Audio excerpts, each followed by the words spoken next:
All right, we have 0700. Good morning. Today is Tuesday, August 13th. Welcome to the operational briefing for the park incident. My name is Nick Wallingford, Planning Section Chief. Again, please take a moment to silence your cell phones and any other radios. We ask you to refrain from any side conversation, but if you must, please move to the back to not disturb others. For incident objectives, our management objectives remain unchanged. Our control objectives remain unchanged. And now to night ops for our current situation. Good morning, Jeremy Pierce, Operations Section Chief. So first off, I'd like to say thank you for all the hard work. You can see all the hard work that was done yesterday on the IR map. As you pull it up, there's some, it just pointed out to me that it is indicative of all the hard work you guys have done. So please, let's keep that up. But as we come across the whole western side is on a patrol status, no calls for service, not a lot of smokes in that area. Looks really good. We just got to keep that patrol status up there. As you move around the top, we have that one section over by Manton Ridge with that big brush patch. It had no issues yesterday, and we're day 3 in a row with that, so let's keep that up. But we do need to keep an eye on it, so we'll continue to monitor that as we work our way around. Coming out the 36 corridor, looks great. You guys will see that driving out. A lot of hard work was done there. There's not a lot of smokes, but it is on a patrol status as well. And then we get into our branch 15 area, which yesterday was our primary piece of line that we needed to work on, and that was in Tehama Union, Tehama Whiskey. Still a lot of heat in there. Snags are a big issue in there. Rollout's a huge issue in there. Mop up and water is also a little bit of a problem. All those issues were being taken care of yesterday with a lot of hard work. The water tender operations is getting smoother and smoother as we worked through there yesterday, and we will continue to do that as well. But we still have a lot of work. There's still a lot of heat in there. But great job yesterday all through that area. The 172 corridor, a lot of work was done in there. Still a lot of work as far as heat in there and snags on that 172. And then moving around the 36 corridor, it looks fantastic. Great job yesterday. Crews worked all day picking up the remainder smokes in that area, and we'll continue to do that. Moving over into branch 18, coming up around the L line and K line, there's still some big pockets in there and the occasional heat, and they were working all day in there and taking care of those, but it's starting to look really good as well. So moving down the entire 32 corridor, we started getting some more calls for services in the Forest Ranch area, and then up in the Cohasset in the evening yesterday. We had 3 or 4 calls for services as well. So we still got to continue as that ambassador for all the hard work you've done. And the crews were great in there handling all those calls for services, and I expect them to continue. But thanks again for all your hard work. Weather. Good morning. Tom Schultz, incident meteorologist, park incident. So I'm sure you folks can feel it this morning. It's a little bit cooler, and we are expecting more favorable conditions across the fire as we go through today. Last night, we did see some of the best relative humidity recoveries that we have seen in the past week or so. They got up to around 50 to 60%. Those conditions will be out there to start the morning. There is a weak temperature inversion that does have some light smoke trapped in the Mill Creek and South Battle Creek drainages, but that'll quickly mix out as we get into noon to 1300 or so, at which point we'll see winds increase out of the southwest, veering a little bit more to the west as you get up towards Highway 36. Though gusts will be lighter than we've seen the last few days, only 14 to 18 miles per hour for those higher ridgetop areas and southwest aligned drainages. Expect high temperatures in the 80s to upper 70s for those higher elevation areas.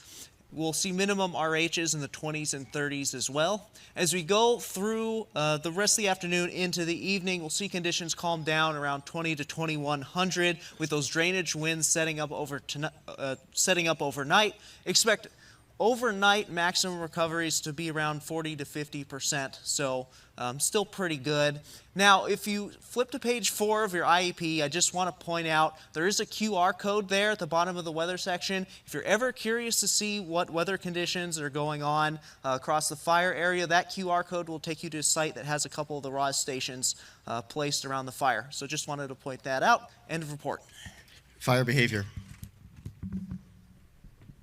Good morning, Jan Smoots, fire behavior analyst for the park incident. So with those better conditions that we're going to see out there today, they're not going to have a major short-term effect on those larger fuels that have been burning out there, kind of driving the fire behavior. Those things are going to continue to consume. They're going to require a lot of mop up, and they're still going to be available outside the lines if anything gets established as far as spot fires or rollout goes. What the weather conditions are going to do for you today is really knock out those fine dead fuels.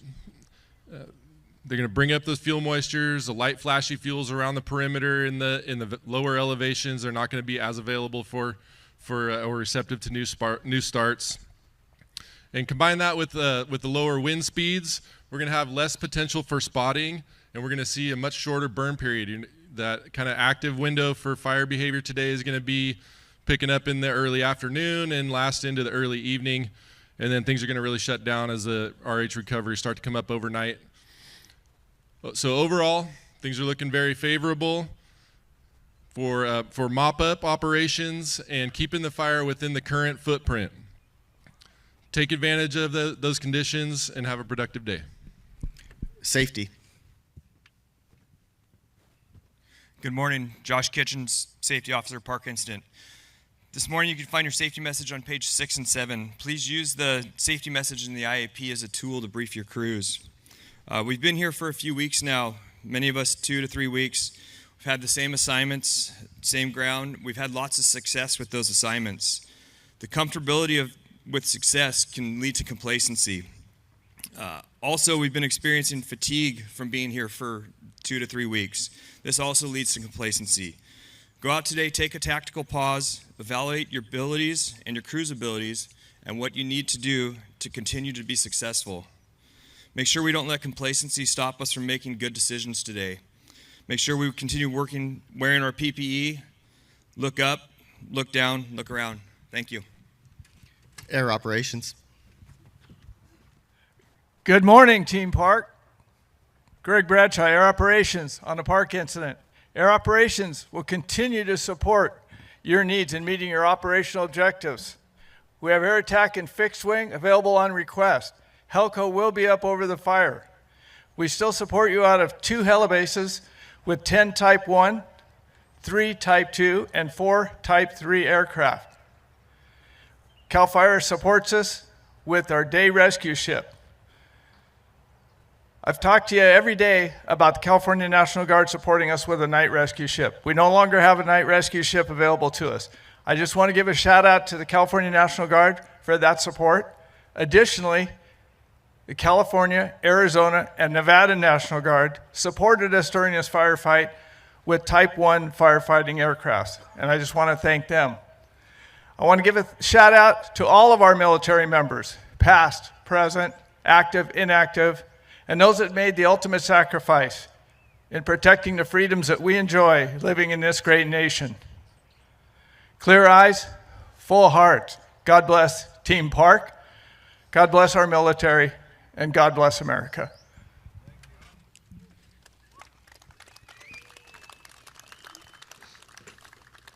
Communications. Good morning, Jack Daniels, Communications Leader for the Park Incident. Please open your IAP to page 65. Today's IAP has 2 205s, one for the Tehama Zone, one for the Butte Zone. As a reminder, the only frequencies authorized to be used on the Park Incident are those that are listed within your 205. For Branch 18, you will be remaining in the same zone, so look in the Butte Zone for Branch 18, even though you're assigned to the Tehama camp. On page 67, we have our NIFC repeater command map for your reference. And on the following page is some information about the NIFC system to help improve performance with your radios when you're out on the line. If you're new to the incident or you do not have version 5, which is our current clone, please come see us at the communications trailer located off to my right in front of the communications van. Thank you and have a safe shift. Medical. Good morning, Steve McGarry, Park Incident Medical. I'm glad I don't have to go up after air ops, but I do have something to mention. Recently, the Gilroy firefighters were assigned to this incident on a Type 6, and they noticed some commotion around their pool. They assisted in rescuing a 7-year-old girl and provided CPR and ALS. She's expected to make a full recovery after a near drowning in a pool in a hotel. So we'd like to make special recognition to them and just be heads up out there, no matter where we are, we may be needed. Moving on to today. Page 69 is going to have the 206 medical plan. In the Butte zone, CalMat closes at 2000 hours tonight. Their MERT is closed, so the CDCR partners will need to come to this camp for any medical assistance. We'll provide CalMat and MERT here moving forward, and we will have dedicated ALS ambulances, line medics, and REMS assigned to the fire. At the bottom of page 6 is emergency reporting information. Please have that information available and we'll get you the closest resource. Thank you. Information. Good morning, Good morning, Wendy Oaks, Information Park Incident. I don't know how to follow all this, but our PIO saved a puppy yesterday. So if you'll turn to page 70, I'll give you some updated numbers. At the bottom of that page is an address for receiving packages. And as a reminder, we have a lost and found at the front trailer, the PIO trailer. We have credit cards, cell phones, an iPad, a radio, and a wheel chalk. So some good stuff. If you're missing it, stop by and see us. For today's numbers, the acreage is 429,259. That's 429,259. The containment is at 39%. That's 39. And the total personnel is 5,638. 5638. Keep up the great work and stay safe out there. Training. Good morning, Anthony Masuko, training specialist for the park incident. Just a reminder, the final call for the training shop in Chico will be this afternoon at 1400 hours. All future training needs will be facilitated here in Tehama. Checking in, just bring by your validated task book and we'll get you checked in just a few moments. Checking out, just bring your task book evaluation record and ICS 225 and we'll get you a validated training record. Have a safe shift. And now for the Tehama Zone roll call and division assignments. Good morning, Tyler Holquist, Resource Unit Leader, Park Incident. Good morning, Kent Cunningham, Tehama Operations. Branch 1012, La Monica. Here. Divisions Delta, Schmidt. Here. Juliet, Spalding. Here. Okay, Mike, Branch 1012, you guys have been doing great work in there. Continue getting those lines validated, make sure that everything's good, take away any heat from that as we turn the corner in Branch 1012. So keep up the great work, keep driving them in there. Branch 15, Frederick.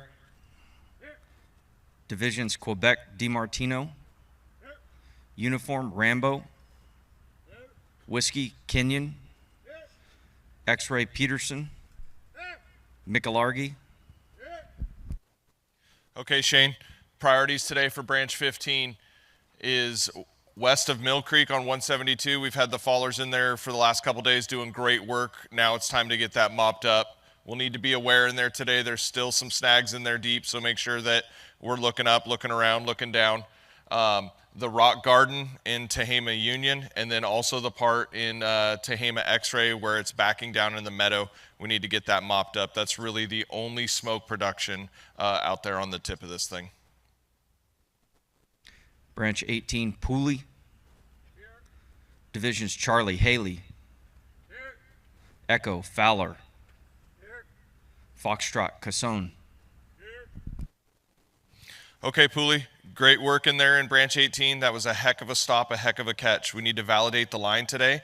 We need to continue to make sure that the lines are secure, and we need to pull hose where appropriate. So keep going in Branch 18 to make sure that we hold on to all the great work that you guys have done in there. Branch Tehama, Fire Suppression Repair, Morris. Here. Schultz. Here. Okay, suppression repair, we're making great progress. We continue to add divisions in there, road groups, all that good stuff. So continue to push them forward. I'll leave you with this today. This is a what have you done for me lately business. Everybody has done an excellent job slowing and stopping a 430,000 acre fire.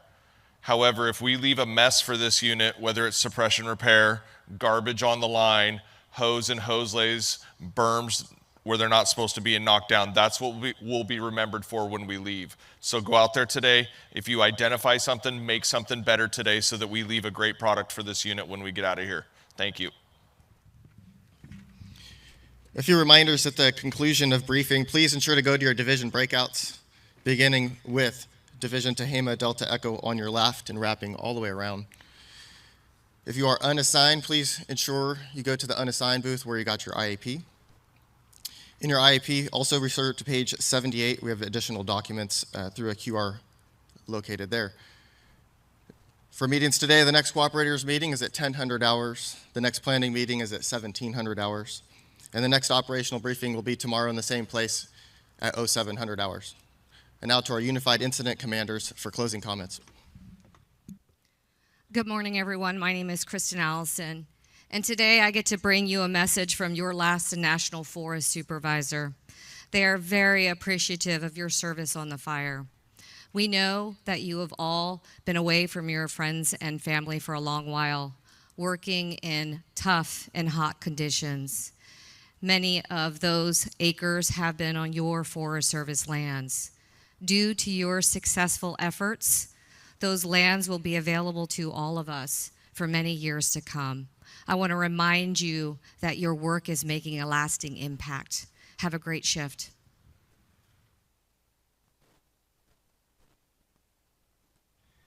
And good morning. My name is Andy Turner, Unified Incident Commander from Team 4. I want to thank you for your attention this morning and thank you for the work you're about to go out and do.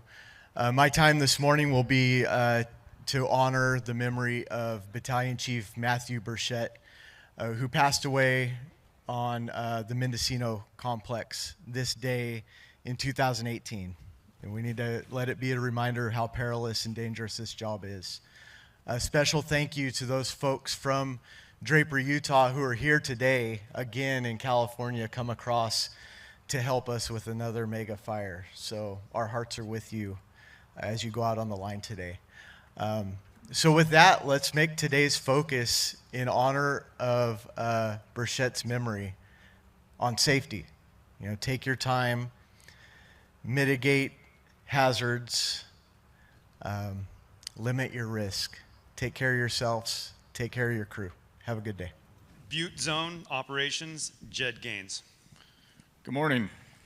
Scaling down, roll call. We'll be down to the division level. We got a few changes for branch 5, 20, and 25. It'll be Walton. Division Butte, Bravo Victor X-Ray Papa Tehama Miller. Division Butte, Hotel Kilo November will be Costa. And then Fire Suppression Repair Wimmer. All right, guys, this will be our last 24-hour shift on the Butte Zone down here in this branch. So we're going to just continue to mop up, put out any smokes that we see, seek and destroy anything in there along the 32 corridor and down in Cohasset. They did have a few interior flare-ups in Cohasset, but with it being repopulated, they're starting to get a lot more calls for service, more of just kind of flagging folks down that are driving by and knocks on the windows on the fire engines that are in there. So just take the time to talk with the public in there. Do your part. If there's anything they need assistance on, let's continue to help them and make Cohasset get that place buttoned up for those folks, and they can get back to a little bit more normalcy. Just today, again, you heard the safety message. Let's just be careful of snags out there. They are starting to come down as the time goes on, and just keep your heads on a swivel out there. The winds will be a little less, so hopefully the fire behavior will be a little less active today. And then let's just go out and finish strong, and we want to thank you for all your hard work. You guys have gotten us to where we are today. Have a good day. Butte Zone Logistics, Steve Doman. Good morning. As we start to close down camp, I want to make you aware of some of the services of their times they're going away. So CalMat will be demobbing tomorrow morning at 0800, so if you have any needs, please see them today. Supply will be closing tomorrow at 8 p.m., and then Thursday will be returns only across the tables. Last Laundry will be drop-off tomorrow with a pickup by Thursday at noon. Showers will also, last showers will be Thursday at noon. And fuel here in camp will be Thursday at noon. Lastly, our last hot meal will be breakfast Thursday morning. Thank you. Have a safe shift. All right, a few reminders. Immediately after this briefing, please report to your divisional breakouts. Those signs are posted behind the bleachers outside the briefing area. If you're an unassigned resource, we have signs, unassigned resource signs here in the briefing area off my right to your left. Our last planning meeting to be held in the Butte Zone will be today at 1700 in the Harvest Hall, and your next operational briefing will be here tomorrow morning at 0700 hours. And now for our Unified Incident Commander, Kevin Bohall. Good morning. We heard about the favorable weather. We heard the direction for our operations. So today I'm going to keep it short. It'll just be stay the course. That's the message for today, is stay the course. Make sure you're diligent in the tasks that you're completing. Make sure you're motivating your crews, and have a safe, productive shift. That concludes your operational briefing. Have a safe shift.